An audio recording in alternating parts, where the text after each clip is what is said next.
لا حول ولا قوة إلا بالله العلي العظيم. بسم الله الرحمن الرحيم.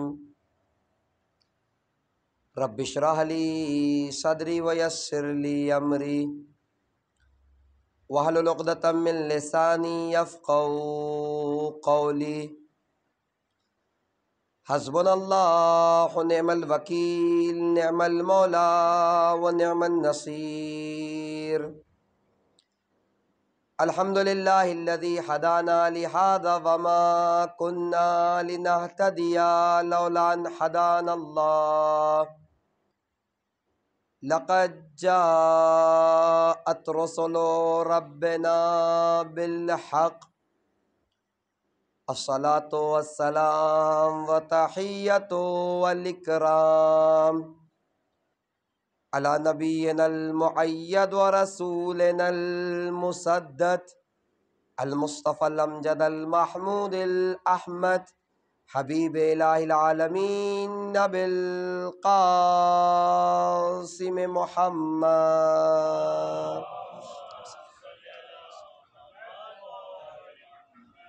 وعلى آل بیتہ الطیبین الطاہرین المعصومین ولعنۃ الدائمۃ علی اعدائہم ومعاندہم وظالمہم وغاصب حقوقہم ومنکری فضائلہم وشاکین فیہم اجمعین. اما بعد فقد قال تبارک و تعالی فی القرآن الکریم وفرقان الحمید. بسم اللہ الرحمن الرحیم. ربنا لا تزغ قلوبنا بعد اذ ہدیتنا وہب لنا من لدنک رحمہ انک انت الوہاب. صلی محمد علیہ وسلم.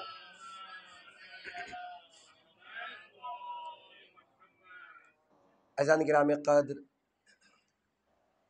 معزز و محترم سامعین کرام، ان 5 مجالس کے لیے جس آیہ کریمہ کو اپنا سرنامہ سخن قرار دیا ہے، بڑی مشہور و معروف آیہ کریمہ ہے، جس کو عام طور سے نماز کے قنوت میں پڑھا جاتا ہے. ربنا لا تزغ قلوبنا بعد اذ ہدیتنا وہب لنا من لدنک رحمہ انک انت الوہاب. سورہ مبارک آل عمران کی آیت نمبر 8. میں کہا آیت بہت مشہور ہے، اکثر لوگ اسے پڑھتے بھی اور پڑھتے بھی ہوں گے. نہیں معلوم ترجمے سے کس حد تک آپ کو اس کی واقفیت ہے. میں اپنے چھوٹے بھائیوں کے لیے ترجمہ پیش کروں کہ اس آیہ کریمہ میں کہا یہ جا رہا ہے ربنا لا تزغ قلوبنا بعد اذ ہدیتنا. اے ہمارے پروردگار ربنا لا تزغ قلوبنا، ہمارے دلوں کو نہ موڑ دینا، بعد اذ ہدیتنا، جبکہ تو نے ہماری ہدایت کر دی ہے، جبکہ ہمیں تو نے سیدھا راستہ دکھا دیا ہے، اس کے بعد ہمارے دلوں کو موڑ نہ دینا. لا تزغ قلوبنا بعد اذ ہدیتنا ہب لنا من لدنک رحمہ. اے پروردگارہ ہمارے لیے تیری طرف سے رحمت عطا کر. ہب لنا من لدنک، تیری طرف سے رحمت عطا کر. انکا انت الوہاب، کہ بے شک تو بہت زیادہ عطا کرنے والا ہے نہیں. میں آپ کی خدمت میں پیش کروں کہ اس آیت کو کیوں میں نے اپنا سرنامہ سخن قرار دیا، یا کیا ربط ہے اس آیت کا کربلا سے. آپ دیکھیں جو موضوع مجھے آپ کی خدمت میں پیش کرنا ہے وہ ہے کربلا اور عاقبت بخیری. یعنی کسی دین کو قبول کر لینا کافی نہیں ہے، کسی عقیدے کو مان لینا کافی نہیں ہے، بلکہ اس عقیدے کے ساتھ دنیا سے جانا کمال ہے. اور کربلا میں وقتاً فوقتاً آپ کی خدمت پیش کروں گا کتنی مثالیں ایسی ہیں جن کا ماضی، جن کا پاسٹ بہت اچھا ہے، لیکن کربلا آتے آتے نصرت حسین نہ کر سکے، دنیا بھی گئی اور آخرت بھی برباد ہو گئی. نہیں جائیں گا، میں پیش کروں گا جس میں عبداللہ ابن زبیر، اس کے بعد عبداللہ ابن مطیع، اس کے بعد اور بھی بہت سے نا، عبداللہ ابن عمر. یہ وہ شخصیتیں یا بعض شخصیتیں میں اگر ابھی آپ کی خدمت پیش کروں گا تو آپ تعجب کریں گے کہ یہ شخص ایسا تھا اور ایسا ہو گیا. لہٰذا اہمیت اس بات کی ہے کہ یہ نہ دیکھا جائے کہ کون کس دین پر ہے، کس عقیدے کے ساتھ ہے.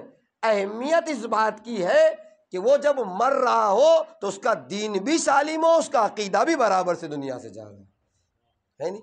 اور اہمیت، اس موضوع کی اہمیت کے لیے ایک روایت آپ دیکھیں، رسول خدا حضرت محمد مصطفیٰ صلی اللہ علیہ وسلم ماہ شعبان المعظم ہے، آخری خطبہ ہے استقبال ماہ مبارک رمضان کا. خطبہ دے رہے ہیں، خطبہ دیتے دیتے اچانک سے نگاہ پڑی امیر کائنات کے چہرے پہ. رسول اللہ کی آنکھوں میں آنسو آ گئے. امیر کائنات کہتے ہیں یا رسول اللہ وما یبکی کا یا رسول اللہ، اے اللہ کے رسول کس چیز نے آپ کو رلا دیا؟ آپ کی آنکھوں میں آنسو کیوں آ گئے؟ آپ گریا کیوں کرنے لگے؟ تو اللہ کے رسول نے کہا یا علی، مجھے یاد آ گیا کہ یہی مسجد ہوگی، البتہ یہی مسجد سے مسجد ہوگی، اور مسجد میں تمہارے فرق مبارک پر ضربت لگے گی اور تمہاری داڑھی جو ہے وہ خون آلود ہو جائے گی. اگر مجھے آ کے کوئی کہے کہ آپ مرنے والے ہو، فلاں جگہ آپ کا انتقال ہونے والا ہے، نیچرلی جو سوال ہے، فطری جو سوال ہے کیا ہے؟ کون مارے گا؟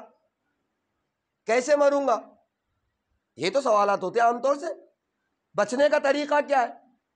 لیکن آپ تاریخ اٹھا کر دیکھیں کہ اللہ کے رسول نے جیسے یہ کہا کہ آپ کی داڑھی خون سے سرخ ہوگی، مسجد میں آپ کے گردن پر ضربت لگے گی، تو امیر کائنات کا سوال کیا تھا پتہ ہے؟ افی سلامت دینی، یا رسول اللہ جب میرے گردن پہ ضربت لگے گی تو میرا دین سلامت رہے گا کہ نہیں رہے گا؟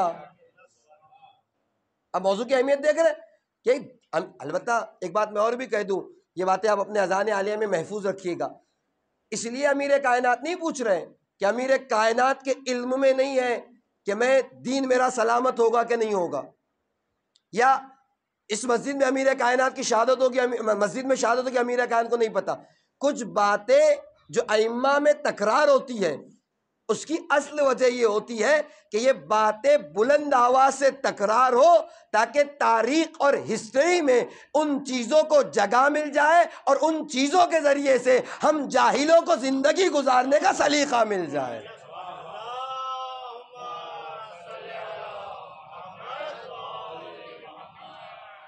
ورنہ قطعاً ایسا نہیں تھا کہ امیر کائنات نہیں جانتے تھے یا آپ کے علم میں نہیں تھا. امیر کائنات کا پوچھنا یہ بتا رہا ہے کہ کسی دین کو اپنا لینا، کسی عقیدے کو اپنا لینا کافی نہیں ہے، بلکہ اس عقیدے کے ساتھ دنیا سے جانا کمال ہے. یعنی افی سلامت دینی، کہ میرا دین سلامت رہے گا یا رسول اللہ. جب اللہ کے رسول نے کہا آپ کا دین سلامت ہوگا تو امیر کائنات نے شکر پروردگار بجا لایا. ہو گیا؟ میں پیش کروں گا آپ کی خدمت میں کتنی دعائیں، کتنی آیتیں کہ جس کے لیے تاکید کی گئی ہے کہ ان آیتوں کی تکرار کرو، ان دعاؤں کو پڑھو، جس میں سے ایک دعائے غریق ہے. خاص کر کے غیبت کا وہ زمانہ جو ظہور سے زیادہ قریب ہوگا، جہاں ایمان بچانا ایسے جیسے ہاتھ پر انگارہ لے کر چلنا. دین کی حالت یہ ہوگی کہ گھر سے نکلیں گے تو دیندار ہوگے، واپس پلٹیں گے تو بے دین ہیں. آج زمانہ آپ کے سامنے کتنی تیزی سے بدل رہے ہیں لوگ، کتنی تیزی سے جو ہے وہ باتیں ہمارے سامنے آ رہی ہے. دین بچانا کتنا سخت ہو گیا ہے. اور میں نے وہاں بھی کہا عمرہ کی بعض مجالس میں، آپ کی خدمت میں میں پیش کروں، البتہ شاید آپ کے اتنی ضرورت نہ ہو. یاد رکھیے آج ہمارے بچوں نے مدرسہ جانا بند کر دیا ہے. البتہ میجورٹی نہیں، بہت کم تعداد میں لوگ جاتے ہیں. کتابیں پڑھنے کا شوق ہمارے بچوں کو ختم ہو گیا. بچوں کو ختم ہو گیا نہیں، والدین کو ختم ہو گیا. والدین کو ہوتا تو بچوں کو ختم ہوتا. نتیجہ کیا ہے؟ واحد ایک ممبر ہے جو باقی رہ گیا ہے. اگر یہ ممبر بھی سلامت نہ رہا تو پھر دین کا خدا حافظ ہے. اب غور کرتے ہیں. تو نتیجہ کیا ہے؟ اصل بات کہ دین کی اہمیت ایسے حالت میں کہ جہاں دین ہاتھ پر انگارہ لے کے چلنے کے برابر، جہاں میں نے کہا دین کی حالت یہ کہ لوگ نکلیں گے تو دیندار، واپس پلٹیں گے تو بے دین، سوئیں گے تو دیندار، اٹھیں گے تو، روایتوں کے جملے آپ کی خدمت پیش کر رہا ہوں۔ ایسے عالم میں جو تاکید کی گئی کیا ہے؟ دعائے غریق، جس کی تاکید ہے بار بار پڑھیں، نماز میں پڑھیں، نماز کے بعد پڑھیں، یقیناً سب کو یاد ہے، صرف لفظ شاید نہ سنا ہو، ورنہ دعا سب کو یاد ہے۔ کیا ہے دعا؟ یا اللہ یا رحمانو یا رحیم یا مقلب القلوب ثبت قلبی علی، یا ثبت قلوبنا علی دینک، اے پروردگارہ، اے اللہ، اے رحمان و رحیم، ہے نہیں، ثبت قلوبنا یا ثبت قلبی، میرے دل کو یا ہمارے دلوں کو ثابت رکھ علی دینک، تیرے دین پر۔ تو آیت جو پڑھی تھی ربنا لا تزغ قلوبنا بعد اذ ہدیتنا وہب لنا من لدنک رحمہ، اور یہ دعا اب ملا، یہ دونوں کا مفہوم بالکل ایک ہے کہ پروردگار وہاں کہہ رہے ہدایت کر دی ہے تو گمراہ نہ کرنا، یہاں کہہ رہے پروردگارہ ہمارے دل کو تیرے دین پر ثابت قدم رکھنا۔ اب امیر کائنات کا جملہ، موضوع کی اہمیت کو سمجھ لیں تو شاید دو چار دن سننے میں لطف آئے گا کہ کیوں عاقبت بقیری کا تذکرہ میں آپ کی خدمت میں کر رہا ہوں، کہ جس کا کربلا کا اہم پیغام ہے۔ میں نے کہا کئی شخصیتیں وقت آئے گا تو پیش کروں گا، جس میں کہا عبداللہ ابن عمر، عبداللہ ابن زبیر، عبداللہ ابن مطیع، اور بعض نام تو آج ہی میں آپ کی خدمت میں لوں گا جن کی تھوڑی سی تذکرہ کروں گا تو آپ کو تعجب ہوگا کہ یہ ایسا تھا، ایسا ہو گیا۔ میں کہا دین رکھنا کمال نہیں، دین پر دنیا سے جانا کمال ہے نہیں؟ اور زندگی کے کسی مرحلے میں آپ اس سے بچ نہیں سکتے، آخری سانس تک انسان کو یہ فکر ہونی چاہیے کہ میری موت بخیر ہو، میرے عقیدے پر ہو، میرے دین کے ساتھ ہو۔ فرض کیجئے ایک ڈرائیور، اسے ممرہ سے، آپ کی دوستی سے، سل پھاٹے سے جو ہے وہ بامبے جانا ہو، وہ تھانے پہنچ جائے اپنی 4 ویلر سے، تو کہہ سکے الحمدللہ میرا سفر کامیاب ہو گیا، اس کا خوف، اس کا ڈر ختم ہو گیا، اب اس کو توجہ کی ضرورت نہیں ہے۔ کہا نہیں ایسا نہیں ہے، جب تک کہ وہ بامبے میں جس مقام پہ جانا چاہتا ہے وہاں تک پہنچ نہ جائے، 1 منٹ پہلے بھی، 1 سیکنڈ پہلے بھی خطرہ لگا رہے گا کہ کہیں بھی ایکسیڈنٹ ہو سکتا ہے، کہیں بھی نقصان پہنچ سکتا ہے، کہیں بھی تکلیف ہو سکتی ہے۔ اسی طریقے سے انسان کی زندگی ہے، کوئی نہیں کہہ سکتا کہ 20 سال دین پہ گزار لی ہے لہذا پوری زندگی صحیح سلامت ہو گئی، نہیں نہیں، آخری وقت تک جب تک ملک الموت روح قبض نہ کر لے، اس بات کی فکر ہونا چاہیے کہ میرا دین سلامت رہے، میرا عقیدہ سلامت رہے۔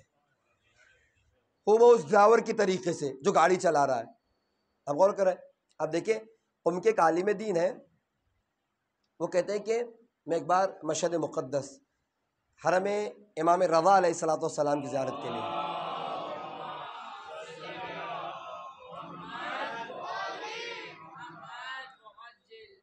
کے لیے گیا، اور میرا معمول تھا کہ جب بھی میں زیارت کے لیے جاتا تھا تو وہاں کی جو بزرگ علماء کی بزرگ شخصیتیں ان سے ملاقات کرتا تھا، اور اس لیے بھی آسان تھا کہ مجھے پتا تھا فلاں کا درس فلاں جگہ ہے، فلاں شخص بیٹھے ہوئے مطالعہ کرتا ہے، فلاں شخص جو ادھر دعاؤں میں اور زیارتوں میں مشغول ہوتا ہے۔ میں نے حرم امام رضا کی زیارت کی، اور زیارت کرنے کے بعد 3 بزرگ شخصیتوں سے ایک دن میں ملاقات کی، جس میں آیت اللہ حسن علی ہے، آغائے بزرگ تہرانی، اور ایک نام آغائے فلسفی کا۔ یہ 3 بزرگ شخصیتیں، البتہ میرا موضوع نہیں کہ ان کی شخصیت اور پرسنالٹی کو آپ کی خدمت پیش کروں، اصل بات جو پیش کروں، وہ کہتے ہیں کہ میں گیا اور جانے کے بعد ملاقات کی، تینوں سے ایک ہی سوال کیا۔ سوال میرا یہ تھا کہ آپ حرم میں، اگر آپ کو کہہ دیا جائے کہ آپ کی ایک دعا قبول ہے تو کون سی دعا ہے جو آپ مانگیں گے؟ وہ کہتے ہیں تینوں کا الگ الگ بیٹھے، کوئی یہاں بیٹھا ہوا ہے، کوئی اس صحن میں تو کوئی اس صحن میں، اس کا نہ اسے پتا نہ اس کا اسے پتا، لیکن وہ کہتے ہیں کہ تینوں کا جواب مجھے یہ ملا کہ اگر ایک دعا قبول ہو تو ہم سب کے سب کا کہنا یہ تھا کہ ہماری دعا یہ ہوگی کہ پروردگارہ ہماری عاقبت بخیر ہو جائے، ہم دنیا سے دین کے ساتھ جائیں۔ وہ کریں، اور اس کے بعد وہ کہتے ہیں کہ مجھے اتنی تشویق ہوئی کہ اس موضوع میں، اس بات میں کیوں اتنی گہرائی ہے۔ میں قم پہنچا، آیت اللہ گلپائگانی، رسالہ عملیہ توضیح المسائل تھی ان کے زمانے ان کی، میں نے ان سے بھی جا کے کہا کہ آقا اگر آپ کو موقع مل جائے، کہا جائے کہ آپ کی ایک دعا قبول ہے تو آپ کیا کریں گے؟ انہوں نے کہا عاقبت بخیری کی دعا کروں گا، اس لیے کہ اگر عاقبت بخیر نہیں تو پوری زندگی کی محنتیں بیکار ہے، رائے گاہ ہے۔ اور جو لوگ حرم میں جاتے ہیں، ذرا سی عربی سے واقفیت ہے، چاہے وہ ایران چلے جائیں چاہے عراق چلے جائیں، ہے نہیں؟ ہمارے بعض برادران بیٹھے ہیں جن سے ہماری مستقل ملاقاتیں ہوتی ہیں۔ آپ دیکھیں مراجع بزرگان جو نماز پڑھتے ہیں ان کی قنوت میں ایک جملہ اکثر ہوا کہ اللہم اجعل عواقب امورنا خیرہ، اے پروردگارا ہماری عاقبت بخیر فرما، ہمارے آخرت کے معاملات کو خیر سے گزار دے۔ آپ نے محسوس کیا کتنی موضوع کی اہمیت ہے، کتنا ہوا ہے؟ تاریخ نے لکھا، میں اس سے پہلے کہ اس روایت کو پیش کروں آپ اسے سن لیں۔ شمر بن ذی الجوشن، کون نہیں پہچانتا؟ بچے بچے پہچانتے ہیں، قاتل ہے امام حسین علیہ السلام کا، ہے نہیں؟ کربلا سے اگر 20-22 سال پہلے کوئی اگر شمر سے کہتا نا کہ تم فرزند رسول کے قاتل ہو یا مجرم ہو یا جہنمی ہو، تو شمر تو دور کی بات، شمر کو جاننے والے بھی اس بات کو قبول نہ کرتے کہ شمر جیسا انسان بھی جہنمی ہو سکتا ہے اور اس کی عاقبت بخیر نہیں ہو سکتی۔ کب ہوئی صفین؟ جنگ صفین 37 میں آغاز ہے، 37 ہجرہ صفین، 2-2.5 سال چلی ہے بعض تاریخی کتب کے حوالے سے۔ جنگ صفین میں یہ شمر جو آج امام حسین کا قاتل بنا ہوا ہے، امیر کائنات کے ساتھ کھڑے ہو کر امیر کائنات کے رکاب میں جنگ کر رہا تھا، اور جنگ نہیں کر رہا تھا، اختلاف کتب کے ساتھ ایک تیر اس کے ہاتھ میں یا پیر میں لگا تھا، اگر یہ تیر اس کے ہاتھ اور پیر کی جگہ پر اس کے گلے میں لگ جاتا نا تو جس شمر پر آج لعنت کرتے ہیں یہ شمر شہید مرتا۔ آپ غور کریں، جو بات کی موضوع کی اہمیت دیکھیے، کتنے سال پہلے کربلا سے 37 میں 37 ہجرہ میں کربلا ہو رہی ہے، صفین ہو رہی ہے، 61 ہجرہ میں کربلا ہے، کتنے سال کا وقفہ ہے؟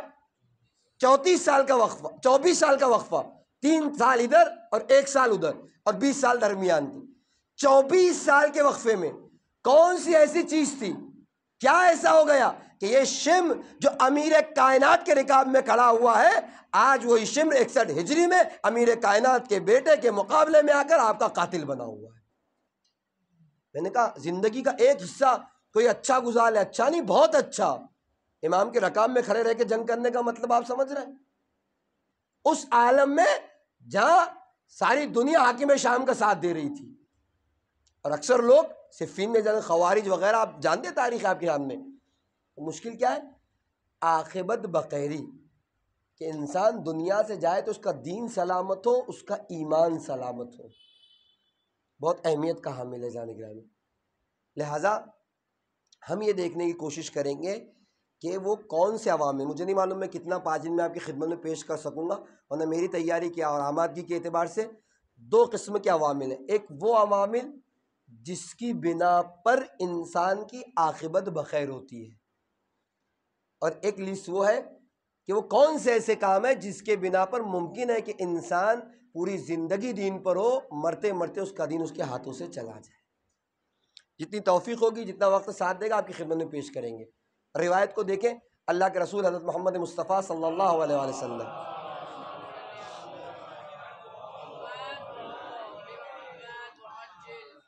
کی خدمت میں کچھ اصحاب آئے، آ کے کہتے یا رسول اللہ اننا نخاف علینا النفاق، یا رسول اللہ ہم نفاق سے ڈرتے ہیں۔ اللہ کے رسول نے کہا نفاق سے ڈرتے ہو، کیا مطلب؟ کہ یا رسول اللہ ہم جب آپ کی بارگاہ میں بیٹھے ہوتے ہیں تو ہمیں آخرت دکھائی دیتی ہے، موت ہمارے سامنے ہوتی ہے، لیکن جب آپ کی بارگاہ سے اٹھ کے جاتے ہیں اور اپنے معاملات میں مشغول ہو جاتے ہیں، کام دھندوں میں، تو نہ موت یاد رہتی ہے نہ آخرت یاد رہتی ہے۔ اور کیا جائیں گے؟ تو اللہ کے رسول نے کہا یہ نفاق نہیں ہے، ہذہ خطوات الشیطان، یہ شیطان ہے جو تمہاری زندگیوں میں داخل ہوتا ہے۔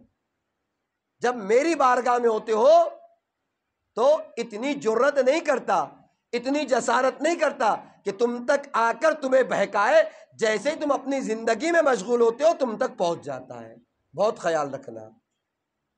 البتہ مجھے نہیں معلوم کس حد تک یہ بات آپ کی خدمت پیش کروں، یہ جو لوگ رسول کے پاس بیٹھے ہوئے ہیں اور شیطان انہیں نہیں بہکا رہا ہے نہیں، یہ سب کے لیے برابر کی بات نہیں ہے، اس کے لیے بھی ظرفیت کا ہونا بہت زیادہ ضروری ہے۔ ایک کانسیپٹ میں نے کہا، بعض باتیں ممبر سے خود میں بھی پڑھنے کا عادی نہیں تھا، اور چونکہ ایک الگ روش تھی، لیکن آج سوشل نیٹ ورکنگ نے اتنا ضروری کر دیا ان چیزوں کو، اگر اپنے بچوں کو نہیں بتائیں گے تو وہ اپنے دین کا دفاع کیسے کریں گے؟ ایک بات یاد رکھیے، قرب رسول اسی کو ساتھ دے سکتا ہے، اسی کے لیے مفید ہو سکتا ہے جس کے اندر ظرفیت پائی جاتی ہے، جس کے اندر صلاحیت پائی جاتی ہے۔ ورنہ جو رسول کسی کے لیے رحمت بنا ہوا ہے، ممکن ہے وہی رسول کسی کے لیے غضب کا سبب بھی بن جائے، ہے نہیں؟ ایک چیز دو کام کر سکتی ہے کہ نہیں کر سکتی؟ بہت آسان سی مثال ہے، اے سی آپ کے گھر میں، گرمی کا زمانہ ہے، آپ صحت مند ہے، تندرست آپ اے سی میں بیٹھے، واہ کیا مست ہوا آ رہی، کتنی اچھی ہوا ہے نہیں؟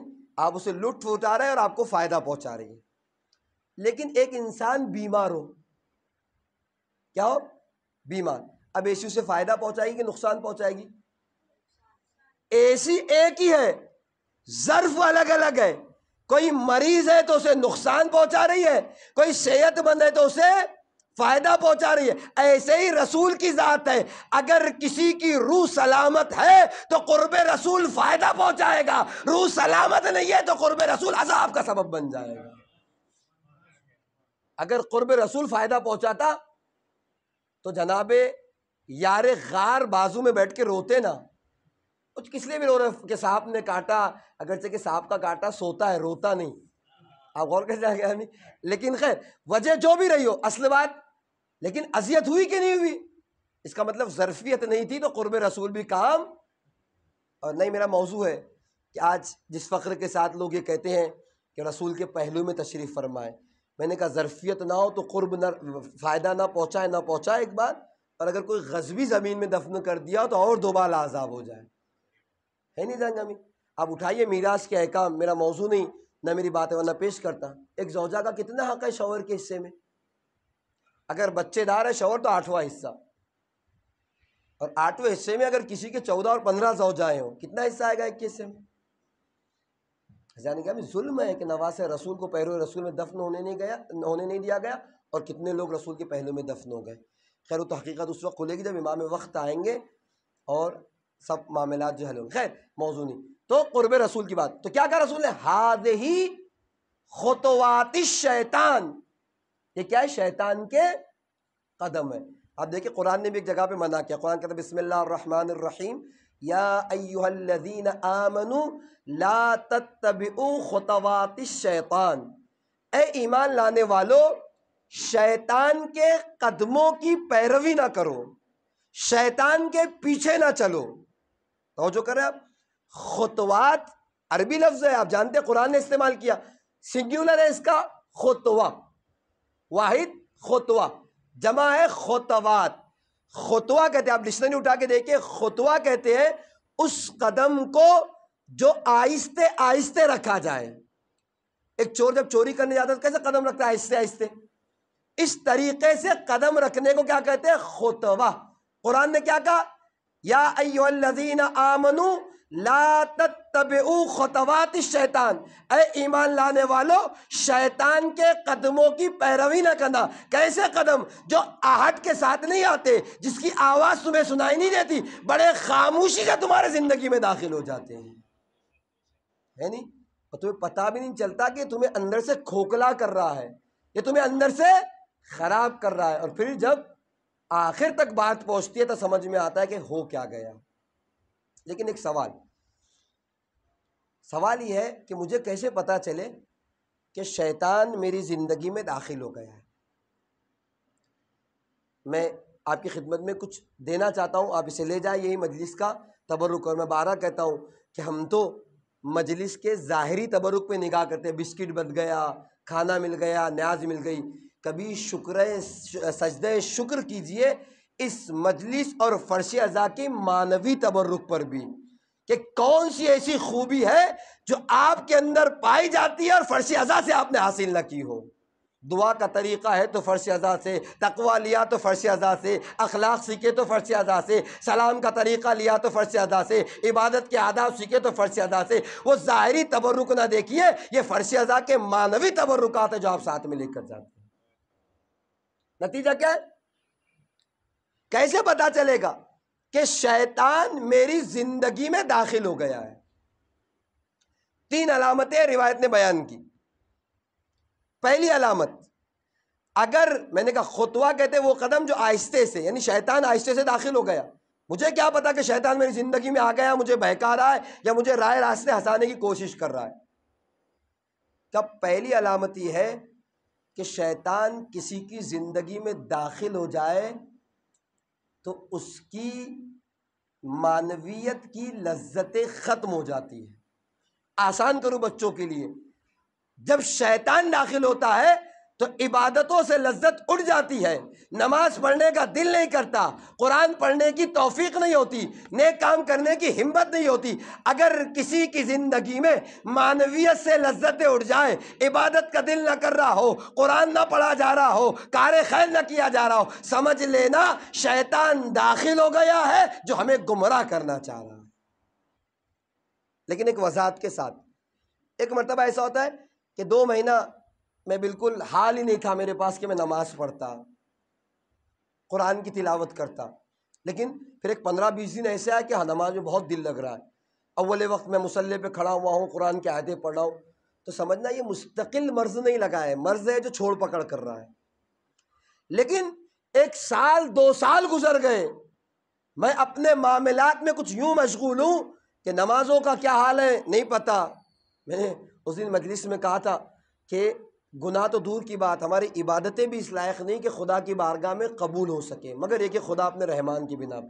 میں اس دن کہا تھا جو لوگ میری تقریر میں تھے وہاں پر کہ 2 سال کی چھوٹی سی بچی ہے میری، 2-2.5 سال کی، میں اس سے جب بات کرتا ہوں تو بات کرتے کرتے اگر فون میں آپ لگ جائے یا کسی اور سے بات کریں، یوں چہرہ پکڑ کھینچتی ہے، بابا میری بات سنیے، یوں کپڑا پکڑ کے کھینچتی ہے۔ آپ کے بچے آپ بھی مشاہدہ کرتے ہوں گے، یعنی کیا بچہ بھی اس بات کو قبول نہیں کرتا کہ جب آپ اس سے بات کر رہے تو کسی اور طرف متوجہ ہو۔ اور کیسے ہماری نمازیں قبول ہو؟ ہم کھڑے تو خدا کی بارگاہ میں ہیں، بات تو خدا سے کر رہے ہیں، دماغ پارٹیوں میں لگا ہوا ہے، دماغ فلاں کام میں ہے، دماغ کئی ہے، دل کئی ہے، دل و دماغ کئی ہے، اور خدا سے گفتگو ہو رہی ہے۔ جب بچہ قبول نہیں کرتا تو پھر خدا کیسے قبول کرے؟ مگر یہ کہ اس کی رحم و رحمانیت کی بنا پر۔ دل کہیں ہے ہمارا، دماغ کہیں ہے، یعنی میں پہلے مثال دیا کرتا تھا، اب تو زمانہ ختم ہو گیا، وہ کوئن باکس ہوتے تھے نا ایک زمانے میں، وہ کچھ دن تک چلتے رہے، اس کے بعد جب چونکہ لوکل تھے وہ خراب ہو گئے، اس میں سکہ ڈالو اور کال لگاؤ، کال لگائی تھی فلاں کو، فون لگ گیا فلاں کو، بات کرنا چاہ رہے تھے خدا سے، کال لگائی تھی خدا کو کہ خدا سے کھڑے رہ کے کچھ دیر تکلم کر لے، اور عالم یہ کہ بیوی کے پکارنے کی آواز آ رہی ہے، نوٹوں کی کھڑکھڑاہٹ کی آواز، تو کسی پارٹی کے کال کی آواز ہے نہیں، فون لگایا کہیں تھا اور ہو گئے کہیں کے۔ ایسی ہماری نماز ہے۔ خیر میرا موضوع نہیں کہ نماز کے اوپر میں آپ کی خدمت میں پیش کروں، میں جو بات آپ کو اگر نمازوں میں لذتیں ختم ہو جائیں، قرآن پڑھنے کا دل نہ کر رہا ہو، اچھے کاموں میں مزہ نہ آ رہا ہو، اور میں نے کہا اگر وقفے سے تو سمجھنا مرض چھوڑ پکڑ کر رہا ہے، لیکن استمرار پیدا ہو جائے 1.5 سال تک، تو سمجھ لینا کہ شیطان نے نفوذ کر دیا ہے، آہستہ آہستہ ہمارے کاموں کو کھوکھلا کر رہا ہے، ہمارے عقیدے کے پیچھے پڑ گیا ہے، ہمارے دین کو نقصان پہنچا۔ یہ پہلا۔ اچھا یہیں رک کے ایک مثال اور دے دوں، شاید زیادہ لطف آئے گا اس بات کا۔ اب دیکھیے ایک انسان اگر بیمار ہو، مریض ہو جائے، اسے آپ بریانی لا کے دیجئے، کباب لا کے رکھیے، پلاؤ اس کے سامنے رکھیے، نہ اسے بریانی کا ٹیسٹ آتا ہے، نہ پلاؤ کا مزہ پتہ چلتا ہے، نہ کباب کی لذت پتہ چلتی ہے۔ کیوں؟ اس کا جسم بیمار ہے، جب جسم بیمار ہوئی تو غذاؤں کی لذتیں ختم ہو گئے جان کے آمی. جس طریقے سے جسم کی ایک غذا ہے ویسے روح کی بھی ایک غذا ہے. جسم کی غذا کا نام پلاؤ بریانی اور کباب ہے، اور روح کی غذا کا نام قرآن کی تلاوت ہے، نمازیں ہے، خدا کی بارگاہ میں سجدے ہیں، عبادتیں ہیں. اگر کسی کا دل نمازوں میں نہ لگ رہا ہو، عبادتوں میں نہ لگ رہا ہو، تو سمجھ لینا روح بیمار ہو گئی ہے، کسی چیز کا مزہ نہیں آ رہا ہے. جیسے جسم بیمار ہوتا ہے تو غذاؤں کا مزہ ختم ہو جاتا ہے، ایسے روح بیمار ہو گئی ہے کہ اسے غذائیں، نماز کی غذا اچھی نہیں لگ رہی، روح کا مزہ نہیں، قرآن کا مزہ نہیں آ رہا ہے، صدقہ دینے کا دل نہیں کر رہا ہے، کسی کی مدد کرنے کی طرف جو ہے رغبت پیدا نہیں ہو رہی ہے. کیوں؟ میری روح بیمار ہو گئی ہے. یہ پہلا اسٹیپ. خدا نہ کرے کسی کو کینسر یا اس قسم کے مرض ہو. کیسے ہوتا ہے؟ اسٹیپ بائی اسٹیپ ہے. کیا کہہ رہے قرآن؟ یا ایھا الذین آمنوا لا تتبعوا خطوات الشیطان. شیطان کے قدموں کی پیروی نہیں کرنا. پتہ کیسے چلے گا شیطان داخل ہوگا؟ میں کہا 3 اسٹیپ ہے. تیسرے اسٹیپ تک اگر کوئی پہنچ جائے، پہلے مرحلے میں علاج کر لیا، بہت آسان ہے، علاج کر لے. اگر نہ کیا تو دوسرے مرحلے میں کیا ہوتا ہے؟ دوسرے مرحلے میں شک اس کے دل میں پیدا ہو جاتا ہے. پتہ نہیں نمازیں پڑھ رہے ہیں، آخرت میں کچھ ملے گا بھی کہ نہیں ملے گا. قرآن کی تلاوت کرتے ہیں، واقعاً اس کے فائدے ایسے ہے کہ نہیں ہے؟ یہ کیا ہے؟ اگر یہ سوالات ذہن آپ سے آپ کا پوچھنے لگے نا، دل یہ باتیں کرنے لگے نا، سمجھنا آپ کی بیماری دوسرے اسٹیپ میں پہنچ گئی ہے. لذت ختم. اب آپ کو اپنے دین پر اعتراض ہے، دین کے معاملات پر شک ہے، اپنے عقیدے پر سوال ہے. یہ دوسرا اسٹیج ہے کہ جہاں آپ لذتوں کے بعد شک کے مرحلے میں داخل ہو گئے. اور اکثر دعاؤں میں آپ دیکھیں گے کہ فقرات ہے کہ پروردگار ہمیں شک کرنے والوں سے محفوظ رکھنا. تیسرا مرحلہ، اگر دوسرے میں بھی کسی نے علاج نہیں کیا نا اس کا، تیسرا مرحلہ ہے ریب کا. ریب عام طور سے ہمارے شک کا ترجمہ ہے، لیکن ریب کے معنی سوء ظن. سوء ظن مطلب کیا؟ سوء ظن مطلب یہ کہ دین کی چیز، ارے یہ فلاں کا بنایا وہ، ارے یہ بات تو مجتہدین نے اپنی طرف سے بنائی ہے، ارے یہ بات تو دین میں فلاں نے اپنی دکان چلانے کے لیے کی ہے. اب کیا ہے؟ ابھی تک کیا تھا؟ ابھی تک لذتیں ختم ہو گئی تھی، شک کر رہا تھا. اب تیسرے مرحلے میں مجھے شک نہیں ہے، بلکہ پوری طریقے سے اپنے دین کے اصولوں پر اعتراض ہے. یہ فلاں کا بنایا ہوگا، فلاں نے اپنے خوشی کے لیے ایسا کر دیا، فلاں نے اپنا کام چلانے کے لیے. یہ اگر کسی کے پاس یہ مرحلہ آ جائے تو سمجھ لینا تیسرے مرحلے میں داخل ہو گیا. اور تیسرے مرحلے کے بعد آخری اسٹیپ کیا ہے پتہ ہے؟ کفر. اب اس کا دین اس کے پاس نہیں ہے. البتہ میں آج دیکھ رہا تھا، روایت کہتی ہے کہ ممکن ہے کہ کسی کے اندر کفر آ گیا ہو، وہ اپنے کفر کا اظہار نہ کر پا رہا ہو. سوسائٹی میری عزت ہے، لوگ مجھے مسلمان سمجھتے ہیں، میں اگر آ کر ابھی کھلے عام جو ہے دین کی مخالفت کروں گا تو میرا حشر کیا ہوگا، میرا نشر کیا ہوگا، لوگ میرے لیے کیا کہیں گے. اپنے کفر کو بچاتا ہے. لیکن روایت کے جملے ہیں کہ جیسے ہی ملک الموت قریب آتا ہے، عقل کام کرنا بند کر دیتی ہے. اگر دل میں کفر ہے تو زبان پر آ کے رہ جاتا ہے، زندگی اسلام کے نام پہ گزاری، مرا تو کافر مر رہا تھا. اس لیے کہ اب عقل ابھی تو بچا رہا ہے چونکہ اس کی عقل کام کر رہی ہے، لیکن جب اٹیک ہوتا ہے عقل کنٹرول کرنا بند کر دیتی ہے. ایک دانت میں درد ہو تو کیسی کیفیت ہے، سمجھ میں نہیں آتا کیا کرے، ذرا سا زخم ہو جائے، کیوں؟ عقل آپ کے کنٹرول سے باہر ہو گئی، آپ پہ تکلیف پہنچی. تو جو موت کی تکلیف جب آئے گی، روایت کہتی ہے تو عقل اس کی کام کرنا چھوڑ دے گی. اور جب عقل کام کرنا چھوڑ دے گی تو اگر اس کے دل میں کفر ہے تو کفر کو اگل دے گا، ظاہر کر دے گا، اپنے کفر کو چھپا نہیں سکتا. محسوس کرا آپ نے کیسے انسان جاتا ہے دین سے بے دینی کی طرف، اچھے عقیدے سے. میں نے کہا کربلا کی تاریخ بھری پڑی ہے، کتنے ایسے تھے جو آ گئے عاقبت. زہیر ابن قین کی مثال. کون ہے زہیر ابن قین؟ میرے پاس وقت نہیں رہا ورنہ آپ کی خدمت میں تاریخ پیش کرتا.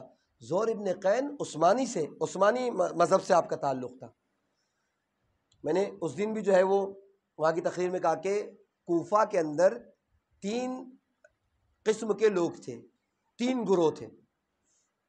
ایک گروہ وہ تھا جو حقیقی معنوں میں امام حسین کا چاہنے والا تھا، امام حسین کو امام مانتا تھا، ان کی ولایت کے زیر پرچم تھا، جس کی میجورٹی آخر تک امام کے ساتھ ہے، جس میں حبیب بن مظاہر، مسلم بن اوسجہ، ہانی بن عروہ کے نام ہے. ایک چھوٹا سا گروہ ایسا تھا کہ جو ڈر کی وجہ سے نہ آ سکا، بعد میں توابین کا گروہ بن گیا، جو جہاں مختار وغیرہ کی فلم دیکھی اس میں طبقہ ہے توابین کا۔ لیکن یہ اس لیے کہہ رہا ہوں کہ جو کہا جاتا ہے کہ آپ نے مارا اور آپ ماتم کرتے ہیں، ان کو سمجھانے کے لیے تاریخ کی حقیقت یہ ہے، یہ جو گروہ تھا جو حقیقی معنوں میں امام کو امام مانتا تھا، یہ امام کے ساتھ رہے اور آخر تک انہوں نے اپنی جان دی۔ آپ اس میں دو گروہ ایسے تھے، جس میں ایک گروہ جو پورا سلسلہ خلافت کو مانتا تھا، اور ایک گروہ خلافت کو ماننے کے ساتھ ساتھ نظریہ یہ تھا کہ خلیفہ کے قتل میں امیر کائنات کا ہاتھ ہے۔ اب غور کریں، اس گروہ کو کیا کہا جاتا تھا؟ عثمانی گروہ۔ آپ غور کریں، زہر ابن قین کا تعلق اس گروہ سے تھا، ہے نہیں؟ تو میں نے کہا جو طبقہ امام کو مانتا تھا وہ تو امام کا تھا، امام کا ساتھ دیا اس نے۔ دو طبقے جو امام کو امام نہیں مانتے تھے، امام کی ولایت کا اقرار نہیں کرتے تھے، پھر امام کو بلا کیوں رہے تھے؟ 18,000 خطوط لکھا کس نے؟ لکھا سارے کوفے والوں نے تھا۔ کیوں لکھا تھا؟ اتنی ان کی حالت بری ہو گئی تھی، اتنا ان پہ ظلم ہو رہا تھا کہ سمجھ گئے تھے اگر کوفے کے حالات کوئی سنوار سکتا ہے تو صرف اور صرف فرزند رسول سنوار سکتا ہے، دنیا کی کوئی طاقت نہیں سنوار سکتی۔ تو اس لیے نہیں بلا رہے تھے کہ امام کو امام مانتے تھے، اس لیے بلا رہے تھے کہ ان کے حالات سنور جائیں۔ اب غور کریں، تو میجورٹی وہ تھی جو امام نہیں مانتی تھی، یعنی کسی کو غلط فہمی نہ ہو کہ بلایا تھا تو پھر مارا کیسے ان لوگوں نے؟ نہیں، یہ بلانے والے وہ نہیں تھے جو امام کو امام سمجھ کے بلا رہے تھے، ولایت کے لیے بلا رہے تھے، نہیں، یہ تو اپنے حالات سنوارنے کے لیے بلا رہے تھے۔ اتنے ظلم کا شکار ہو گئے تھے، اپنے ظلم سے باہر آنے کے لیے امام کو بلا رہے تھے کہ ایک ہی شخص ہے جو عدل و انصاف کر سکتی ہے، ہمیں اپنا مقام دلا سکتی ہے، اپنے مال و جائیداد واپس دلا سکتی ہے، ورنہ حکومت شام نے ان کی حالت خراب کر دی تھی۔ خیر میرا موضوع نہیں بات ہے، زہر ابن قین ان کا عثمانی تھے، پوری زندگی نہیں معلوم کس عقیدے پہ گزاری، لیکن کچھ کوالٹیز ایسی تھی، فصیح تھے، بلیغ تھے، آپ کی پرسنالٹی بااثر شخصیت تھی۔ اس لیے امام جب، اور ہوا بھی کیا، راستے میں آپ نے سنا ہوگا تاریخ، جہاں پتہ چلتا تھا امام حسین رکے اور زہر آگے بڑھ جاتے تھے، جہاں پتہ چلا جو ہے وہ امام آ رہا ہے رک جاتے تھے، امام کو جانے دیتے۔ لیکن ایک مقام پہ ایسی منزل ہے کہ جہاں امام کے ساتھ زہر ابن قین کا بھی خیمہ لگا۔ امام نے کہا کس کے خیمے کا؟ زہر ابن قین کی۔ قاصد کو بھیجا بلانے کے لیے تو آنے سے انکار کر دیا۔ زوجہ نے پوچھا، دیلم نام ہے، تاریخ نے لکھا زوجہ کا، البتہ خواتین جو ہے میری بات نہیں سن، اگر سن رہی ہے تو زوجہ کا ایک اہم رول ہے انسانی زندگی میں، خاص کر کے اگر کسی کا شوہر بری عادتوں کا شکار ہے، چاہے وہ سگریٹ پینے کی حد تک ہو، اگر زوجہ چاہے تو اسے سنوار سکتی ہے، جس کی مثال تاریخ کربلا کی خواتین نے دیا۔ ایک جملہ زوجہ کا جس نے غیرت کو للکار دیا کہ شرم نہیں آتی، فرزند رسول آپ کو بلا رہے ہیں اور آپ جانے سے انکار کر رہے ہیں۔ تاریخ نے کیا لکھا؟ جب چلے ہیں جناب زہر ابن قین تو چہرے پہ دھواں اڑ رہا تھا اور قدم میں لڑکڑاہٹ تھی، امام لے گئے پشت خیمہ۔ نہیں معلوم، آج تک میں نے اپنی اتنی چھوٹی سی زندگی میں جو تھوڑا موڑا مطالعہ کیا، کہیں نہیں دیکھا کہ امام نے کہا کیا جناب زہر ابن قین سے، لیکن جب واپس پلٹے زہر ابن قین تو چہرہ چمک رہا تھا، قدموں میں ثبات پیدا ہو گیا تھا۔ کیا امام نے ایسا کہہ دیا، کیا امام نے ایسا بتلا دیا نہیں معلوم، کہ چہرے کا رنگ جو اڑا ہوا تھا قدموں میں ثبات پیدا ہو گیا، چہرہ چمک رہا تھا، اور آگے کہتے زوجہ میں نے تمہیں طلاق دیا، یہ مال بھی تمہارا، غلام بھی تمہارے، سب تمہارے، میں فرزند رسول کی نصرت کے لیے جا رہا ہوں۔ تو بعض زندگیاں بھی ایسی بھی ہے کہ ایک زندگی کا بڑا حصہ غلط عقیدے پہ گزارا، لیکن چلتے چلتے کچھ خوبیاں ایسی تھی کہ دنیا سے گئے تو عاقبت بخیر ہو کر گئے۔ میں نے کہا کربلا بھری ہوئی ہے ان مثالوں سے، اس کا ہم اندازہ نہیں لگا سکتے۔ لہٰذا ہمیں توجہ کرنے کی ضرورت ہے کہ ایسا نہ ہو کہ شیطان آہستہ سے ہماری زندگیوں میں داخل ہو جائے۔ اور میں نے 3 نشانیاں بتا دی، ہر کوئی آرام سے اپنے آپ کو چیک کر سکتا ہے کہ ایسا تو نہیں کہ میں شیطان کے نقش قدم پہ چل رہا ہوں، ایسا تو نہیں کہ خاموشی سے شیطان میری زندگی میں داخل ہو رہا ہے، ایسا تو نہیں کہ مجھے شیطان گمراہ کر رہا ہے۔ اور میں نے کہا ہو سکتا ہے کوئی اپنے کفر کو چھپا کر رکھے، لیکن موت آئے گی تو اپنے کفر کو ظاہر کر دے گا۔ آپ دیکھیں خود آیت اللہ گل پائے گا، جن کا تذکرہ میں نے تھوڑی دیر پہلے آپ کی خدمت میں کیا، یہ ایک تذکرہ کیا کرتے تھے اپنی تقاریر میں، کہتے تھے کہ جب میں ابتدائی مرحلے میں نے حوزہ علم قم میں ایڈمیشن لیا تو میرا ایک دوست تھا جس کے ساتھ میں مباحثہ کرتا تھا، گروپ اسٹڈی، کلاس میں میرا کلاس میٹ تھا۔ 2-3 سال اس نے پڑھائی کی، اس کے بعد اس کے کچھ حالات ایسے ہوئے کہ وہ چھوڑ کر اپنے وطن، اپنے گھر، اپنے گاؤں چلا گیا، میں اپنا مشغول ہو گیا پڑھائی میں۔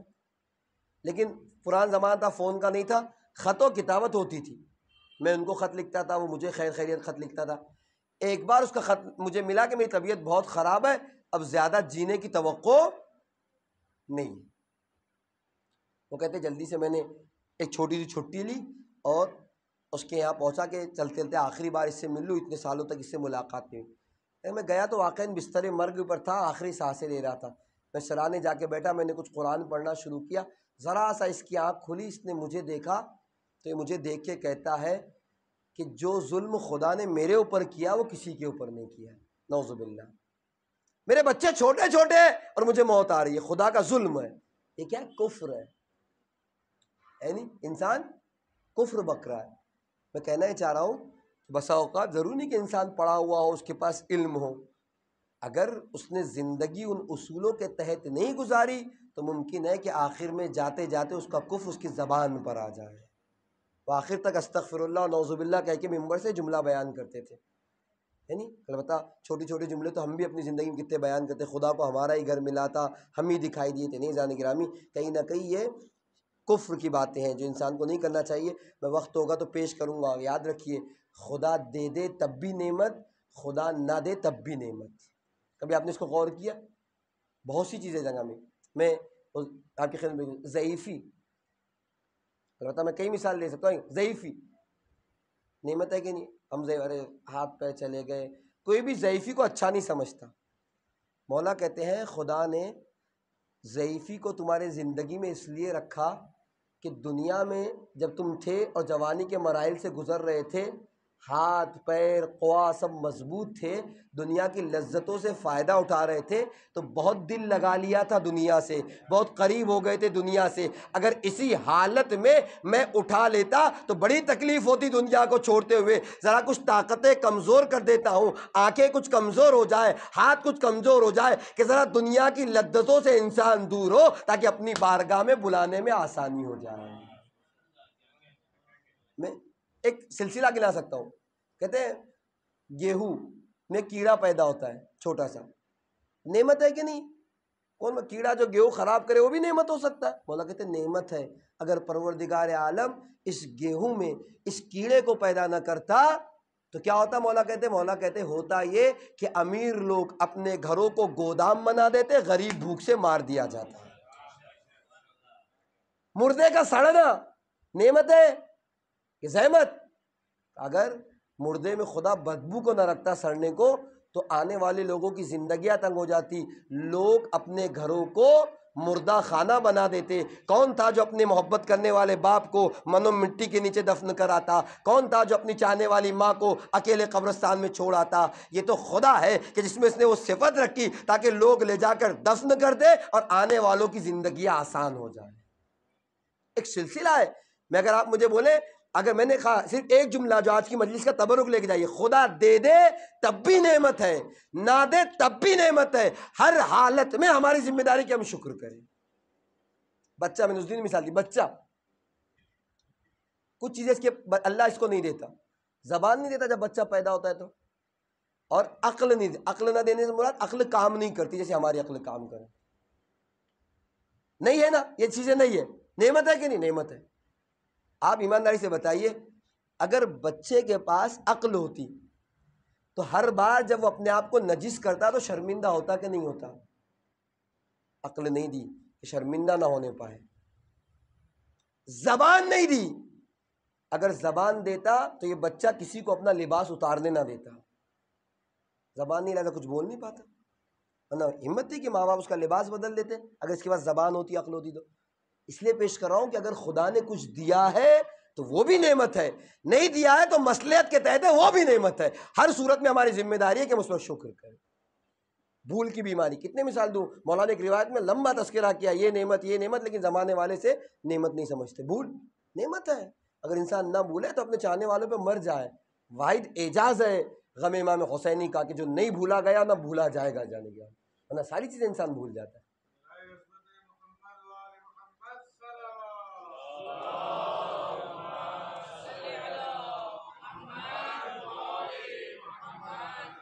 خیر یہ میرا موضوع نہیں، پھر کبھی وقت بنے گا تو میں خدمت پیش کروں گا۔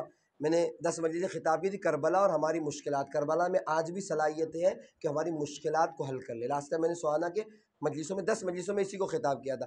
خیر یہ موضوع نہیں، اصل آپ کی خدمت میں جو بات پیش کر رہا ہوں عاقبت بخیر ہی ہے۔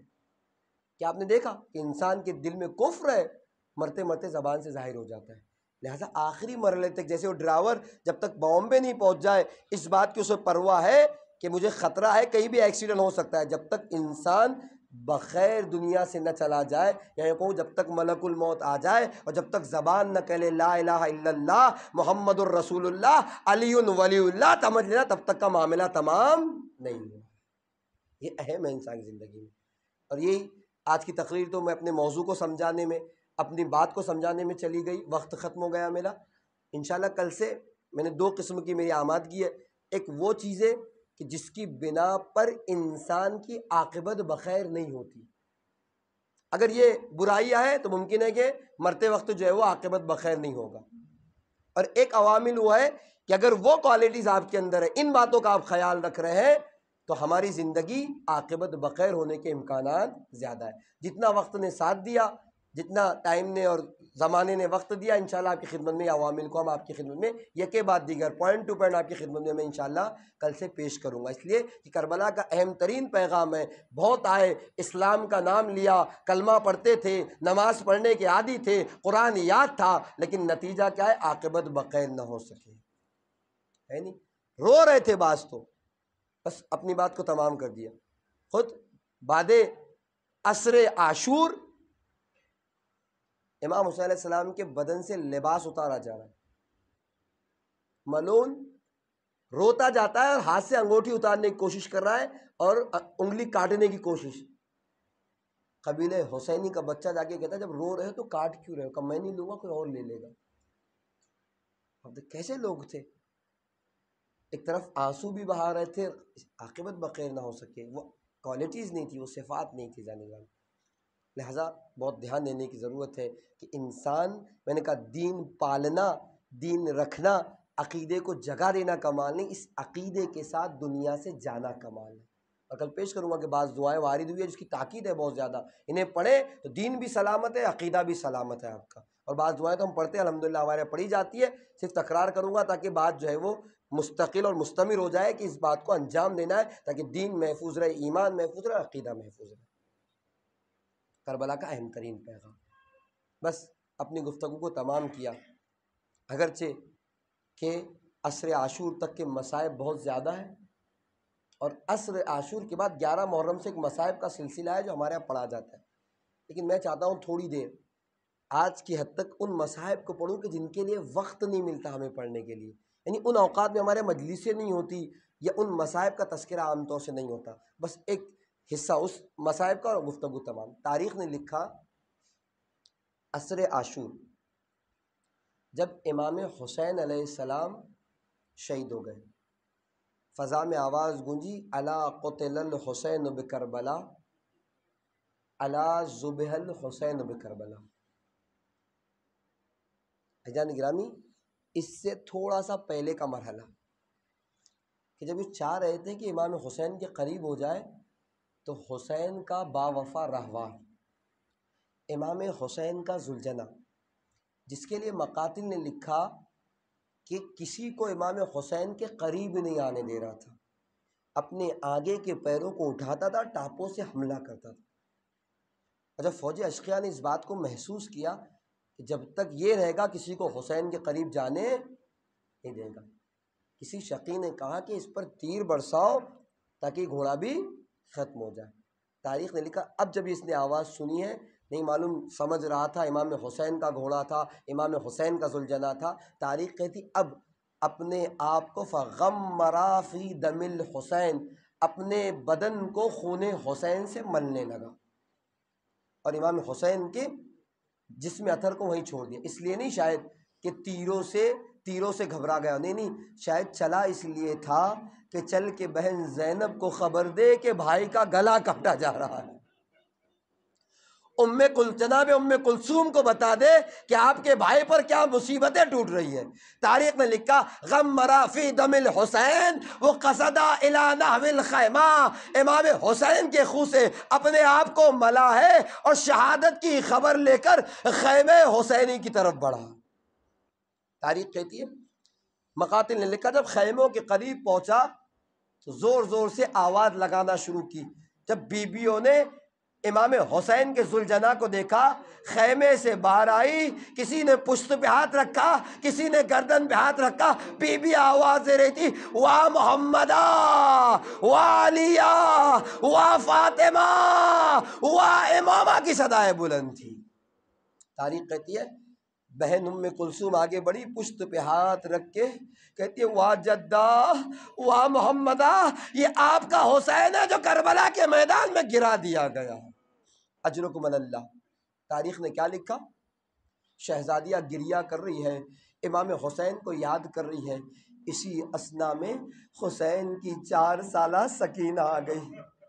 سکینہ قریب آئی، ذوالجناح کے کانوں سے اپنے منہ کو قریب کیا، قریب کر کے رو کے کہتی ہے بابا کے ذوالجناح میں تجھ سے یہ نہیں پوچھتی کہ میرا بابا کہاں ہے، یا جواد اخی اسقیا ابی ام قتلو ہو اتشانا، یا جواد ابی، اے بابا کے گھوڑے اتنا بتا دے وقت ذبح میرے بابا کو پانی دیا گیا یا پیاسا ہی ذبح کر ڈالا گیا؟ اجرکم اللہ۔ اللہ آپ کو کسی غم میں نہ رلائے سوائے غم کربلا کے۔ ارباب اعزاء، یہ وہ منزل ہے جو عام طور سے بیان نہیں ہوتی۔ تاریخ نے لکھا ابھی بیویاں گریہ ہی کر رہی تھی، روئی رہی تھی کہ جناب فضہ آگے بڑھی، آگے بڑھ کے کہتی ہے شہزادی غضب ہو گیا، جلدی چلے آپ میرے ساتھ۔ مقتل کے جملے، بس آخری جملے پیش کر رہا ہوں۔ شہزادی زینب کہتی ہے اماں فضہ کیا کہتی ہو، میرا بھائی مار ڈالا گیا، اب اس سے بڑا بھی کوئی غضب ہوگا کیا؟ اس سے بڑا کوئی غضب ہے؟ ہاں ہاں شہزادی، کیسے بتاؤں، بتا نہیں سکتی، کہ بتاؤ کیا کیا جا رہا ہے، کہ کیا کیا جا رہا ہے؟ شہزادی چننا چاہو گی، کہاں جلدی بیان کرو۔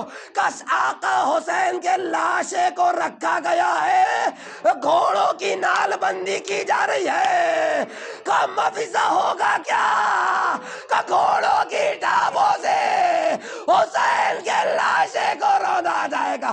شہزادی نے سر پیٹا، دسیوں گھوڑے، ادھر کے گھوڑے ادھر، ادھر کے گھوڑے ادھر، حسین کا لاشا کربلا کی زمین پر پامال کر دیا گیا۔ الا لعنت اللہ علی القوم الظالمین۔ سیعلم الذین ظلموا ای منقلب ینقلبون۔ الہی بحق زہرا و ابیہا و بالیہا و بنیہا سر المستودفیہ، پروردگارہ ہمارے آنسو کو رومال شہزادی میں جگہ عنایت فرما، ہمارے آنسو کو تسکین شہزادی کا ذریعہ قرار دے، قلب نازنین امام کو ہم سے راضی و خوشنود فرما، امام کی دعاؤں میں ہمیں شامل حال فرما، غیبت امام میں اپنی ذمہ داریوں کو پورا کرنے کی توفیق کرامت فرما۔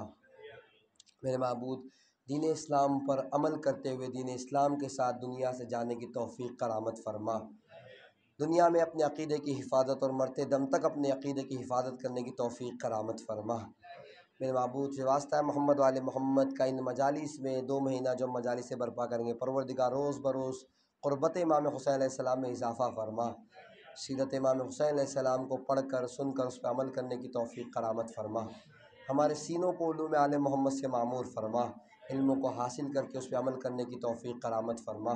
میرے معبود سامعین جلسہ، بانیان جلسہ کی تمام دلی مرادوں کو پورا فرما، ان کی تمام مشکلات کو برطرف فرما۔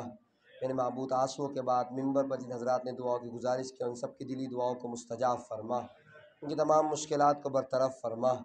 پروردگار سے واسطہ ہے محمد وآل محمد کا، ان آنسوؤں کے بعد جو دعائیں دل میں لے کر اسے قبول و مستجاب فرما، جو دعائیں رہ گئی اسے قبول و مستجاب فرما۔ میرے معبود اہم ترین دعا ہے منتقم خون امام حسین یوسف زہرا امام زمانہ کے ظہور میں تعجیل فرما، امام کے مخلص غلاموں میں ہمارا شمار فرما۔ ربنا تقبل منا انک انت السمیع العلیم. محترم حسین.